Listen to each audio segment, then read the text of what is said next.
to my channel.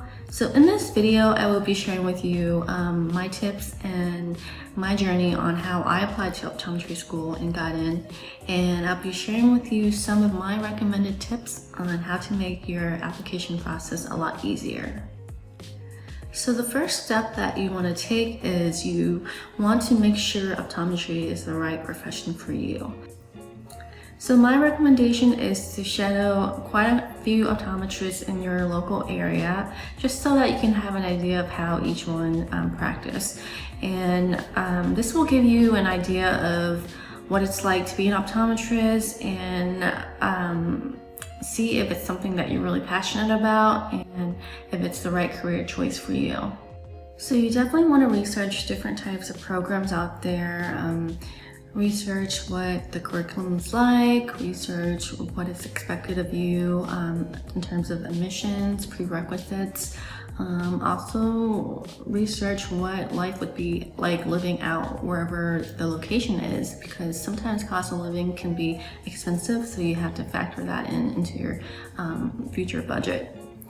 And especially if you are going to be moving to Puerto Rico, you want to research, what kind of living conditions are best for you out there and in terms of budgeting and expenses. After you've done all your research and shadowing, it's best to go ahead and start the Optomcast application. You can register on their website and get your application started. It doesn't have to be completed right away because you still have several other steps to do before you complete your Optomcast applications and submit it. I would definitely pay attention to each program's deadline and make sure that you have everything in right before you submit. Optomcast is basically an online portal where you'll fill out all the applications. Pretty much you're going to submit all your transcripts, your essays, your personal statements, as well as any supplemental essays that are required by each program. Everything will be submitted via Optomcast, and then they'll send it out to all the different programs for you. After you've shadowed, you done your research, you started your applications, the next step is to start thinking about the OAT.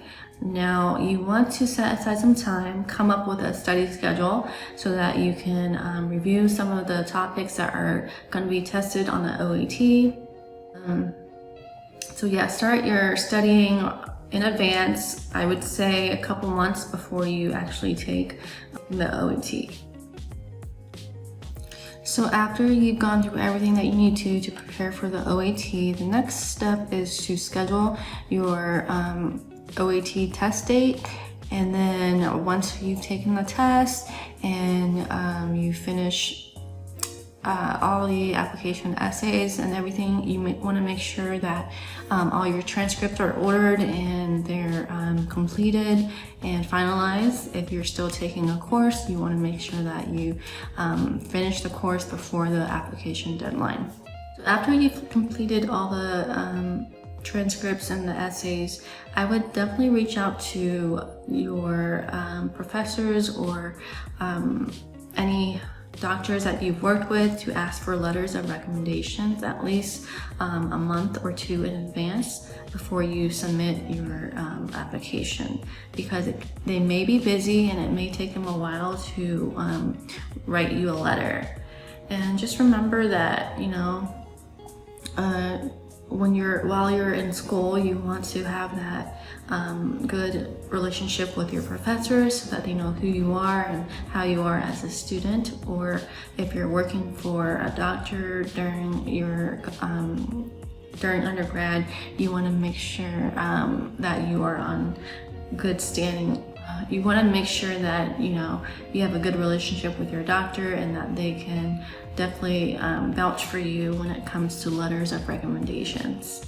So after you completed everything, you got all your essays done, your transcripts, and your letters of recommendations, I recommend you you can kind of work during the summer if you are off that summer, or if you're taking a gap year, optometric tech. That way you can kind of get a feel of what it's like working at an optometry office. Doing as a tech, it's considered pre-testing. You'll definitely encounter in optometry school. So it's nice to kind of, get ahead and be prepared and kind of be more knowledgeable when that time comes before you enter optometry school. It is recommended, but it's definitely optional. You do not have to have any tech experience in order to apply. So a lot of the schools have rolling admissions, so I strongly advise for you to complete all your applications and apply as early as possible. I did apply around like November, and I heard from them like in December and got my interview scheduled for January. So the earlier you apply, the better. The whole process that I took in order to apply to optometry school, it is a little bit time consuming, but everything will be worth it in the end. It's definitely a process. So just remember to plan ahead and always stay organized and make sure that you have everything completed and that nothing's missing. Stay on top of the application checklist. Just make sure your transcripts are all ordered and sent out. And if you studied at different or multiple universities or colleges, you want to make sure that you have all the transcripts from those colleges as well, because they will want to see everything. If you feel like your GPA is not competitive enough, or if your OAT score is not competitive enough, then I would just recommend go ahead and just apply anyway. And if you don't get in the first time, then you can take the time to retake the OAT again, just to improve your score. So yeah, that's pretty much the process. If you have any questions, feel free to shoot me a message or leave a comment below. And thank you for watching again, and I'll see you in my next video.